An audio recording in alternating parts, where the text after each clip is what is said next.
According to some, it's about protecting civilians. And our resolve is clear. The people of Libya must be protected. Others say it's about oil. The only reason they're interested with Libya is about the oil. You think we'd be in Iraq if the major export there was broccoli? But some are convinced intervention in Libya is all about currency, specifically Gaddafi's plan to introduce the gold dinar, a single African currency made from gold, a true sharing of the wealth. It's one of these things that you have to plan almost in secret, because as soon as you say you're going to change over from the dollar to something else, you're going to be targeted. There were two conferences on this, one in '96 and another one in the year 2000, called the World Mataba Conference, organized by Gaddafi. And everybody was interested. I think most countries in Africa were keen. Gaddafi didn't give up. In the months leading up to the military intervention, he called on African and Muslim nations to join together to create this new currency that would rival the dollar and euro.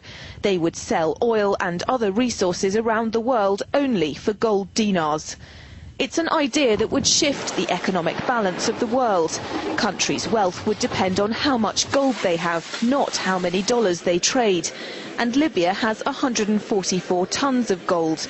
The UK has double that, but 10 times the population. If Gaddafi had an intent to try to reprice his oil or whatever else the country was selling in the global markets and accept something else as a currency, or maybe launch a gold dinar currency, any move such as that would certainly not be welcomed by the power elite today who are responsible for controlling the world's central banks. So yes, that would certainly be something that would cause his immediate dismissal and the need for other reasons to be brought forth for removing him from power. It's happened before. In 2000, Saddam Hussein announced Iraqi oil would be traded in euros, not dollars. Sanctions and an invasion followed. Some say because the Americans were desperate to prevent OPEC from transferring oil trading in all its member countries to the euro.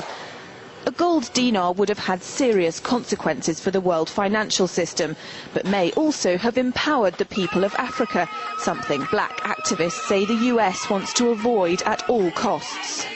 The United States should welcome the self-determination of Africans. They certainly have denied self-determination to Africans inside the United States, so we're not surprised by anything that the United States would do to hinder self-determination of Africans on the continent. The UK's gold is kept here in a secure vault somewhere in the depths of the Bank of England. As in most developed countries, there's not enough to go around. But that's not the case in places like Libya and many of the Gulf states. A gold dinar would have given oil-rich African and Middle Eastern countries the power to turn around to their energy-hungry customers and say, sorry, the price has gone up and we want gold. Some say the US and its NATO allies literally couldn't afford to let that happen. Laura Emmett, RT.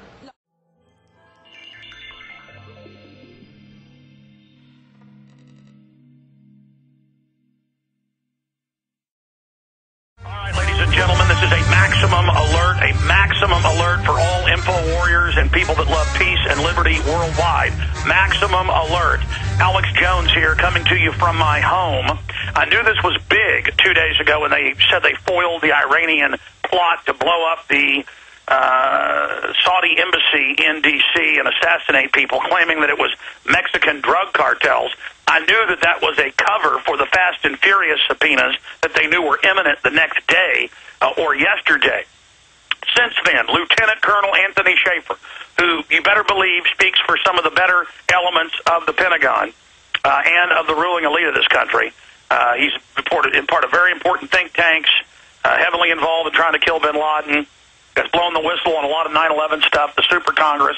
When he basically is unleashed to come out and say something, you know it's important. Paul Watson's article is up at Infowars.com. FBI insider, Obama administration likely manufactured dubious terror plot.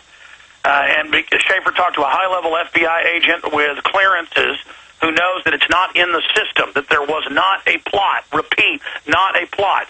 Then, and again, people think I'm quick. I'm not really quick.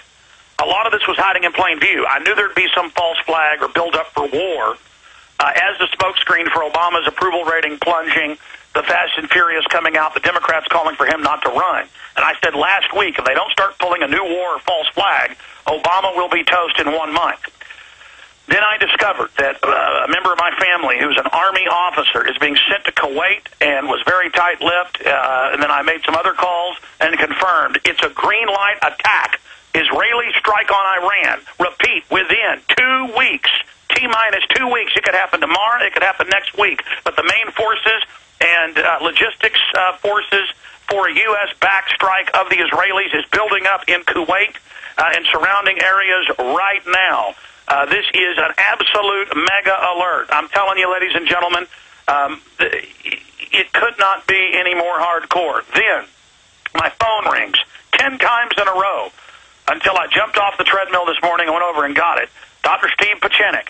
And, he basically, we know he's establishment. He's run overthrows of major governments. And we know he represents an element of the Pentagon. And he said, the Pentagon knows there's going to be a strike. The bunker busters have been delivered to Israel. We don't want this. That's why Schaefer's gone public. And he basically put his cards on the table as if any of us needed him to. And just said, well, he's coming on later. We'll see what he says. The point is, he's been talking to a lot of people in current government intelligence and the Pentagon, and he said it's on. The government, again, I would add, could stage terror attacks now and blame it on Iran. It is on. It is on. It is on. They could go with a new war, stage terror attacks, mass arrest, internet kill switches.